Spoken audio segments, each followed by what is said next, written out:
गिबियावनो कर्नाटका बर' रैखाथि एसोसिएशन आफादनिफ्राय मानगोनां गासै बर' रायजो राजा नोंथांमोननिसिम दिनै मोनाबिलि समाव जोङो मोनसे भिडिअ लाबोनाय जादों आरो लोगोसे गासै बर' रायजो राजा नोंथांमोननिसिम जोंनि कर्नाटका बर'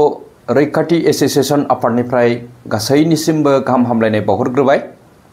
दा जोङो दिनै गोबाव सम जाबायमोन ससियेल मिडियायावहाय जोंनि आफादनि थ्रुयैहाय भिडिअ लाबोयो। दा दिनै जोङो मोनसे गोनांथार भिडिअ लाबोनाय जादों रायजो राजाफोरनि गेजेरावहाय। दा नोंथांमोनहा बे भिडिअखौ नोंथाङा जुदि फेसबुक पेज बा इउटुबाव एनि ससियेल मिडियायाव नोंथाङा बे भिडिअखौ नुसनदोंबा नोंथाङा जेसेबां हायो एसेबां रायजो राजाफोरनि गेजेराव शेयार खालामनानै हो, जाहाथे बयबो कनफिउसनिफ्राय एसे बारग'यो, नङा होमबा? दा माखासे समाव दा साननैसो सिगां नोंथांमोन जोंहा बेंगलर हालामाव बिटिआरनिफ्राय माखासे आलासिफोर फैदोंमोन जे बेवहाय बे मेलखौहाय बा बे प्रग्रामखौ अर्गेनाइज खालामदोंमोन बेंगलर बर' वेलफेयार एसोसिएशन आफादा। दा बेवहाय जोंखौबो बिथांमोनहा हांख्राय हरनायलाय इनभाइटेसन हरनायलाय जोंबो नुजाहैनाय जादोंमोन बे मेलावहाय। दा बे मेलावहाय जोंल' नङा गोबां गासै मोनब्रै एसोसिएशन आफाद ज' जानाय जादोंमोन आरोखि ओइदिनखालि। दा आं बेखौनो बिनि गेजेरावहाय आं नोंथांमोननो क्लियारिटि हरनो सानदों आरोखि जोङो केबिआरए आफादनिफ्राय। दा जोंहा मानगोनां आफादगिरिबो दंखायो, दा बिथाङाबो नोंथांमोननो क्लियारिटि हरगोन। दा बे दिनावहाय जोंहा माने इनभाइटेसन खालामजानाय हिसाबै जोंबो नुजाहैदोंमोन बिटिआरनिफ्राय फैनाय आलासि होननायलाय जोंबो नुजाहैनोसै होननानै। नाथाय जोङो आननन बेवहाय बे मेलावहाय मा सावरायगोन सावराया जों बेनि फारसे जेबो जों डिटेल मोनाखैमोन। नाथाय थांखांनायनि उनावहाय माखासे पार्टिसफोरनि खोथा सावरायनाय जादों। दा बेवहाय जोङो आरो लोगोसे जोंनि आफादनिबो मुं लानाय जादों, नङा होमबा रायजोफोर? माने बेवहाय मुं लानाय जादों बेंगलर बर' वेलफेयार एसोसिएशन, हुसुर बर' ट्रास्ट, बेनिफ्राय तेलेंगाना बर' ट्रास्ट आरो लोगोसे कर्नाटका बर' रैखाथि एसोसिएशन आफादनिबो मुं लानाय जादों, नङा होमबा? जों जयैहाय माने सापर्ट खालामनानै बिटिआर गभर्नमेन्ट बा प्रमद बर' बिथांखौ देरहाहोनो होननाय माखासे बा भट होफिननो बिथांनोनो होननानै खावलायनाय बेफोरबायदि आफादनिफ्राय बिथांमोननि आफादनिफ्राय भिडिअ लिक्स जादों, नङा होमबा? आरो बिथांमोनहा मेम'रेन्डामफोर बा गोसोखां बिलाइबो गथायनाय जादों। नाथाय जोङो बेवहाय जेबो जोंनि कर्नाटका बर' रैखाथि एसोसिएशन आफादनिफ्राय जोङो जेबो लाइजामफोर बा गोसोखां बिलाइ बा जेबो मेम'रेन्डाम जों गथायनाय जायाखै। आरो जाय बिथांमोनहा माने बे प्रग्रामखौ अर्गेनाइज खालामदोंमोन लोगो नांनानै, दा जों माने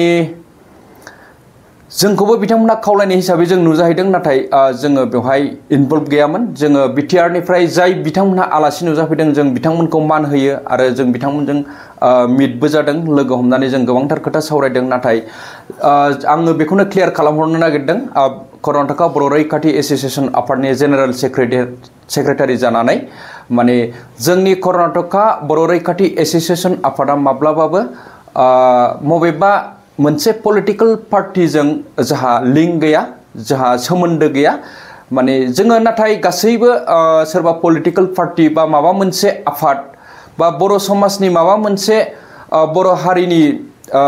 जेनेबा गोबांथार समाज सिबियारिफोर दं, नङा होमबा? जों गासैबो जों बर' रायजो राजानि जेसेबांखिनि आफादफोर दं बा पलिटिकल पार्टि जों गासैखौबो रेसपेक्ट खालामो, जों मान होयो। नाथाय जोंनि कर्नाटका बर' रैखाथि एसोसिएशन आफादा नन पलिटिकल पार्टि, आं बेखौ नोंथांमोननो क्लियारिफिकेसन हरनो होननानै जोङो दिनै बे भिडिअखौ जोङो साब्रै साबाल' दङ जों दिनै। नाथाय बिनि गेजेराव जोङो आफादनि जानानै जोङो रायजो राजाफोरनि गेजेराव बा जोंनि गासै माखासे मेम्बार्सफोरनिसिमबो जोङो बे क्लियारिफिकेसनखौ दिनै बे भिडिअनि गेजेरजों नोंथांमोननि गेजेराव जोङो क्लियारलि फोरमायहरबाय। दा नोंथांमोन जेसेबांखिनि ससाइटिसफोर दं बा वेलफेयार दं बा एसोसिएशन दं नोंथांमोन, बेहाय माने रुल्सफोर दङ, नङा होमबा? पलिटिकल पार्टिजों थांनो मोना होननानै मोनसे डिडआवहाय लिरनाय थाखायो। मोनफ्रोमबो एसोसिएशननि मोनसे डिड थायो, नङा होमबा? बे डिडआवहाय नन पलिटिकल पार्टि जों होननानै लिरनाय थाखाय जोङो पलिटिकल पार्टिजों जोंहा इनभल्भ गैया बा जानाय नङा होननानै बे डिटआव लिरनाय थाखाय दा बेनिखायनो नोंथांमोनहा साननो हागौ रायजो राजाफोरा खिबारि आफाद कर्नाटका बर' रैखाथि एसोसिएशन आफादाबो पलिटिकल पार्टियाव हाबबाय नामा नोंथांमोनहा साननो हागौ दा बेनिखायनो जोङो बे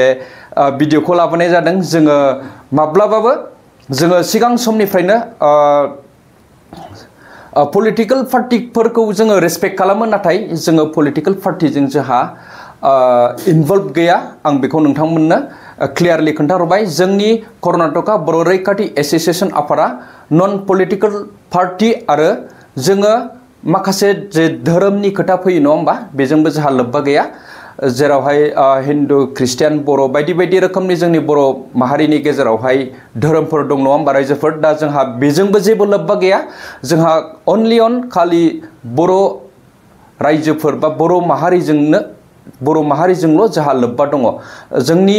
कर्नाटका बर' रैखाथि एसोसिएशन आफादखौ जोंनि गायसननायनि गुबै थांखियानो माने कर्नाटका रायजोआवहाय बा गुबुन रायजोआव जेसेबांखिनि बर' रायजो राजाफोर थायो बा खामानि मावनो फैनाय सोरबा फरायनो फैनाय सोरबा माबा मोनसे जाहोनाव फैनाय नङा होमबा बाहेरा रायजोआवहाय दा बिथांमोनहा बबेबा समाव माबा मोनसे खैफोदाव गोग्लैनाय समाव जों बिथांमोनखौ मदद होनो होननानै जोङो जोंनि बे कर्नाटका बर' रैखाथि एसोसिएशन आफादखौ गायसननानै लादों दा नोंथांमोनहा साननो नाङा जे बै भिडिअसफोरावहाय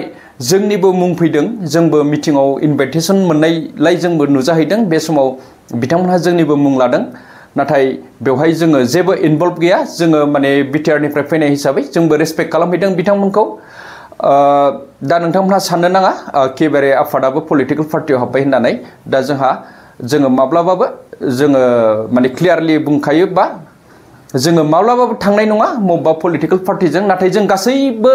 पार्टिसफोरखौ गासैबो धोरोमनि सुबुंफोर बा गासैबो आफादनि सुबुंफोरखौ जोङो रेसपेक्ट खालामो जोंनि आफादा दा आंनि बुंनांगौआ बेखिनियानो नोंथांमोन बेनि गेजेरावहाय जोंना जोंनि आफादगिरि प्रेमजित औवारि बिथाङाबो फंनैसो बिबुंथि लाखिहरगोन रायजोफोरनिसिम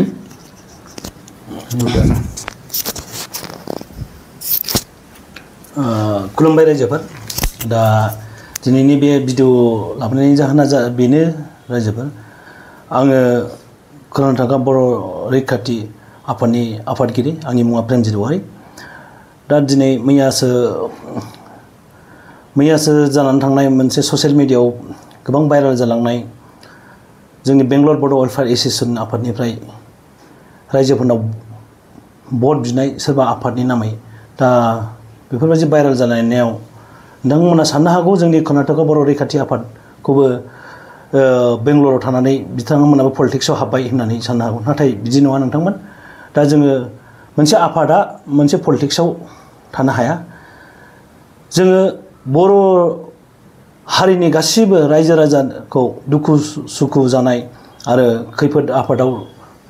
गोग्लैनायखौसो जों बासायनो होननानै मोनसे आफाद दायो नङा होमबा जोंहा बेहाय पलिटिक्सजों रावजोंबो इनभल्भ थाया आरो अरायबो जों थानाय नङा जों बयजोंबो खौसेथि थानांगौ होननानैसो जों आफादखौ दानानै दं नङा होमबा दा ओंखायनो रायजोफ्रा जोंनि सायाव मोनसे डाउट खालामनो नाङा कर्नाटका बर' रैखाथि आफादाबो पलिटिक्सआव हाबबाय नामा एबा बिसोरबो इनभल्भ दं होननानै साननो नाङा जों बयजोंबो समान नायलायलायो नङा होमबा जोंनि सेक्रेटारि अमृत बसुमतारी बिथाङानो बुंलांजोब्बाय गासिबो खोथाखौ दा आं बेखिनिखौनो बुंनानै आंनि बिबुंथिखौ दोनथ'नो सानो माने जोङो अब्लाबो जोङो गुबुन जायगायाव बेंगलर कर्नाटका एबा चेन्नाइ हायद्राबाद गासै जायगायाव जोङो